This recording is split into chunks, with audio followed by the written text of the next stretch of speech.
A mass m is supported by massless string wound around a uniform hollow cylinder of mass m and radius r. If the string does not slip on the cylinder, with what acceleration will the mass fall on release?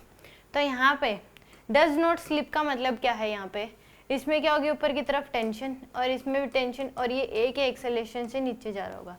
Does not slip का मतलब यहाँ पे ये है कि यहाँ पे अलग से बनाओ, ये आपके पास मान लो कि इसको पुली बोल दो, होलो सिलेंडर है, यहाँ पे ये आपके पास क्या है, यहाँ पे स्ट्रिंग है, ये क्या है आपके पास, इसके ऊपर स्ट्रिंग है। तो यहाँ पे एक पॉइंट ये वाला ले लो, ए पॉइंट एक इस पे ले लो पुली पे या फिर होलो सिलेंडर बोल दो इसको, ठीक है जी। 2 पॉइंट ले लिए हमने। इसका एक्सेलेरेशन, ए पॉइंट का एक्सेलेरेशन नीचे की तरफ ए है, तो यहाँ पे ये रेडियस कितनी है, आर है, तो ये भी खुद भी ये क्या कर रही होगी, रोटेट कर रही होगी, एंगुलर एक्सेलेरेशन मान लो अल्फा। तो यहाँ पे तभी ये स्लिप नहीं कर रही इसमें। तो यहाँ पे इसका जो टेंजेंशियल एक्सेलेरेशन होगा स्ट्रिंग इसका होलो सिलेंडर का, उसकी वैल्यू कितनी होगी, आर इंटू अल्फा के बराबर। टेंजेंशियल एक्सेलेरेशन कितना हो जाएगा, आर इंटू अल्फा के बराबर। ये भी साथ में पुली के साथ रोटेट कर रही है और स्लिप नहीं कर रही, इसका मतलब ये जो एक्सेलरेशन है, जो पुली का एक्सेलरेशन है, इस होलो सिलेंडर का जो एक्सेलरेशन है और स्ट्रिंग का एक्सेलरेशन दोनों क्या है, बराबर है। तो A इक्वल टू क्या हो जाएगा, आर अल्फा के बराबर। तो होलो सिलेंडर का एक्सेलरेशन भी जो स्ट्रिंग का एक्सेलरेशन है उसके बराबर ही होगा, तभी ये स्लिप नहीं कर रही।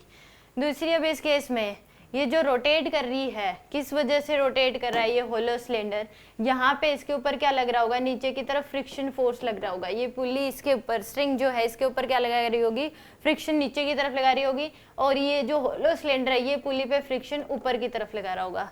ये पुली पे फ्रिक्शन क्या लगा रहा है, ऊपर की तरफ। अब अगर इसकी एफबीडी बनाए तो ये क्या आ जाएगी, एफबीडी अगर बनाओगे तो यानी कि स्ट्रिंग की एफबीडी अगर बनाओगे तो टेंशन माइनस नीचे की तरफ क्या है, टेंशन है, ऊपर friction force minus mass of string into acceleration.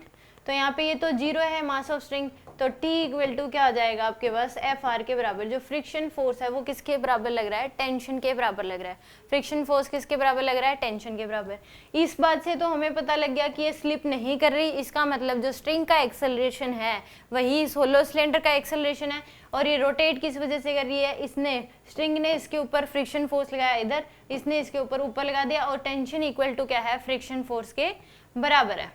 अब यहाँ पे देखिए टॉर्क जो आएगा, अगर इसकी बात करें टॉर्क कितना आ जाएगा, नीचे की तरफ कितना है, टेंशन टी की, और इसमें यानी कि अगर पुली पे टॉर्क देखें, इस पे होलो सिलेंडर पे अगर टॉर्क देखें तो नीचे की तरफ क्या लग रहा है, फ्रिक्शन फोर्स, और ये रेडियस कितनी है, आर। तो इसकी वजह से टॉर्क आएगा, तो टॉर्क की जो वैल्यू है वो क्या हो जाएगी, एफ आर इंटू में आर के बराबर, और फ्रिक्शन फोर्स किसके बराबर है, टेंशन। तो टॉर्क क्या हो जाएगा, टी इंटू आर के बराबर।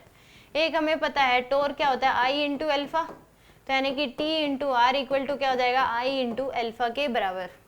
तो यहाँ से T इंटू आर, अल्फा की वैल्यू क्या हो जाएगी, A बाई आर, और इसकी वैल्यू होलो सिलेंडर है तो इसका moment of inertia M R square आ जाएगा, इंटू में अल्फा की वैल्यू A बाई आर। तो एक आर से एक आर कैंसिल, ये एक आर से ये आर कैंसिल। तो यहाँ से T की वैल्यू किसके बराबर आ गई, एम ए के बराबर। T की वैल्यू किसके बराबर आ गई, एम ए के बराबर।